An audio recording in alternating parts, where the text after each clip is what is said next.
नमस्कार साथियों।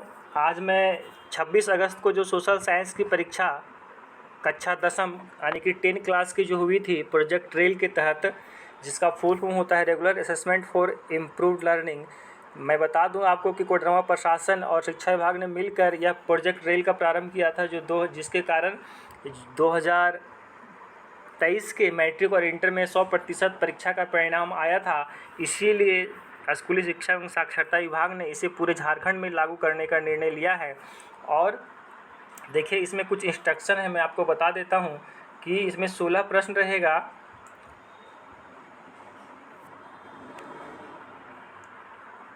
और 16 इंटू 2.5 मतलब कि टोटल 40 नंबर का ये रहेगा। प्रत्येक प्रश्न के 2.5 अंक निर्धारित है। तो आप लोग इसकी तैयारी करें। मैं इन प्रश्नों का उत्तर आपको बता दे रहा हूँ। देखिए, पहला है कि यूरोपीय सभ्यता का पालना किसे कहा जाता है। तो यूरोपीय सभ्यता का जो पालना है वह यूनान को कहा जाता है, क्योंकि यूनान में इसका जो संघर्ष यानी कि जो अपने स्वतंत्रता के लिए ये संघर्ष जो है सो 1821 ईस्वी में प्रारंभ किया था। इस आप लोग याद रखिएगा। और इनको जो यूनान को स्वतंत्रता जो है वह 1832 ईस्वी में मिला था। 1832 में एक संधि हुई थी, कुस्तुनतुनिया की संधि। इसके बाद जो है सो इसको स्वतंत्रता प्राप्त हुआ था। तो यूरोपीय सभ्यता का पालना जो है वह यूनान को कहा जाता है। यूनान को यूरोपीय सभ्यता का पालना किसने कहा था? वहाँ के कवियों और कलाकारों ने इसकी प्रशंसा की थी। दूसरा प्रश्न है कि बिस्मार्क निम्न में से क्या था। तो बिस्मार्क हम जानते हैं कि जर्मनी का एकीकरण करने में बहुत बड़ा भूमिका थी। तो ये जो था वह एक कूटनीतिज्ञ थे। इसमें प्रश्न के अनुसार कूटनीतिज्ञ थे। ऐसे वह पर्सा का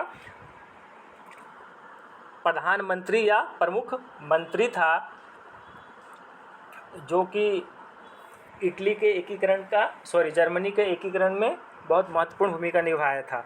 तीसरा नंबर का प्रश्न है कि यंग इटली का संस्थापक कौन था। तो यंग इटली का संस्थापक जो है वह मेज़नी था।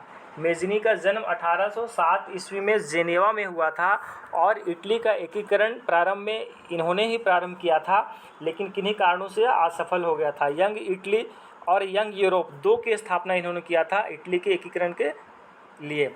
तो यंग इटली मैं और भी ऐसा प्रश्न बता रहा हूँ जो कि इसमें नहीं है। हो सकता है कि आप लोग के मुख्य परीक्षा में इसी से संबंधित, जैसे अभी पूछा यंग इटली के संस्थापक कौन थे, अगला बार पूछ दे कि यंग यूरोप का संस्थापक कौन थे। या ऐसा भी पूछ सकता है कि यंग इटली का स्थापना मैज़नी ने कहाँ किया था। तो इसीलिए सब अगर अगल बगल है ना, आगे पीछे सब प्रकार से याद कीजिएगा तो प्रश्न छूटेगा नहीं। तो यंग इटली की स्थापना जो है वह मैज़नी ने किया था। कब किया था ये तो नहीं है, लेकिन मार्सई में किया था। और दूसरा एक और संगठन यंग यूरोप है, इसकी स्थापना इन्होंने बर्न में किया था। ठीक है दोस्तों। अब चौथा नंबर का प्रश्न है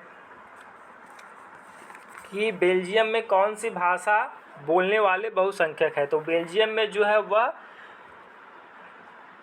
डच बोला जाता था। कितना प्रतिशत बोला जाता था? 59%। बेल्जियम में डच बोलने वालों की जनसंख्या 59% था। और फ्रेंच जो है वह कम बोला जाता था, 40%, और 1% जो जर्मन था। छठा है कि श्रीलंका में राजकीय धर्म क्या था। तो श्रीलंका में जो राजकीय धर्म था वह वहाँ का जो सो सिंहली किया था उस समय, लेकिन यहाँ पे अभी बौद्ध होगा, है ना। तो छठा का सही उत्तर हो जाएगा बौद्ध धर्म गा। सातवां नंबर का प्रश्न है कि केंद्रीय और राज्य सरकार के अतिरिक्त सामुदायिक सरकार किस देश में काम करती है। तो ये हो जाएगा बेल्जियम, क्योंकि बेल्जियम में 2 स्तर की सरकार थी, केंद्र और राज्य स्तर, और तीसरी स्तर की जो थी वह सामुदायिक सरकार थी। तो इसका सही उत्तर हो जाएगा का। इसके बाद हम लोग 8वां नंबर का प्रश्न आते हैं कि लोकतंत्र की आत्मा क्या है जो विभिन्न सामाजिक समूहों के बीच टकराव को खत्म करता है। तो ये सत्ता की साझेदारी से ही सब प्रश्न है, चूँकि यहाँ पे सिलेबस बांट दिया है कि पहला महीना में जो है वह पहला दूसरा चैप्टर से होगा। तो ये पहला चैप्टर सत्ता की साझेदारी है जो सिविक्स में, उसी से ये प्रश्न है। तो लोकतंत्र की आत्मा क्या है जो विभिन्न सामाजिक समूहों के बीच टकराव को खत्म करता है। तो इसका सही उत्तर हो जाएगा घा, सत्ता की साझेदारी।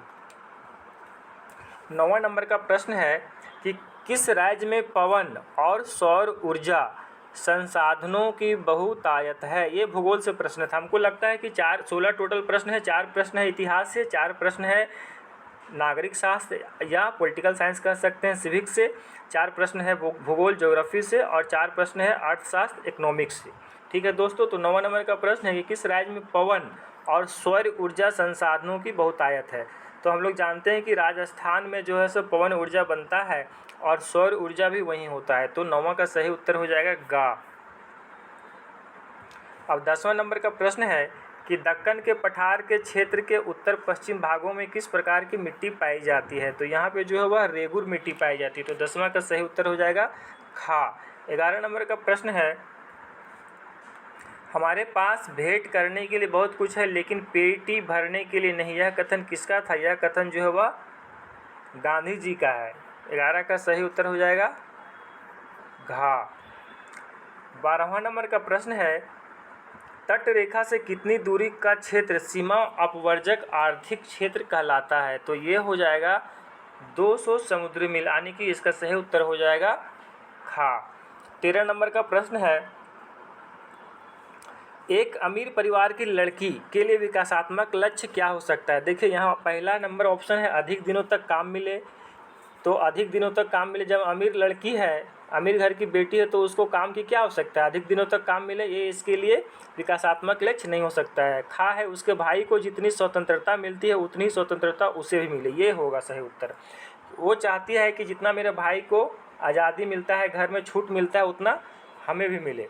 अधिक बिजली प्राप्त होगा, ये भी नहीं होगा। बेहतर मजदूरी मिले, ये भी नहीं होगा। अधिक बिजली से उसको क्या मतलब, अमीर परिवार की लड़की को, और बेहतर मजदूरी, चूँकि उसको काम करने का कोई मतलब ही नहीं है, तो इसका सही उत्तर 13 का हो जाएगा खा।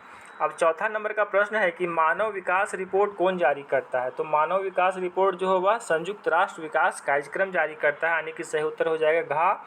15 नंबर का प्रश्न है इनमें से शरीर का पोषण स्तर ज्ञात करने के लिए किसका प्रयोग किया जाता है। शरीर का पोषण स्तर ज्ञात करने के लिए किसका प्रयोग किया जाता है। शरीर का पोषण स्तर पूछ रहा है, तो इसमें हो जाएगा शरीर द्रव्यमान सूचकांक, मानव विकास सूचकांक नहीं, मृत्यु दर नहीं, प्रति व्यक्ति आय नहीं। इसका सही उत्तर हो जाएगा का शरीर द्रव्यमान सूचकांक।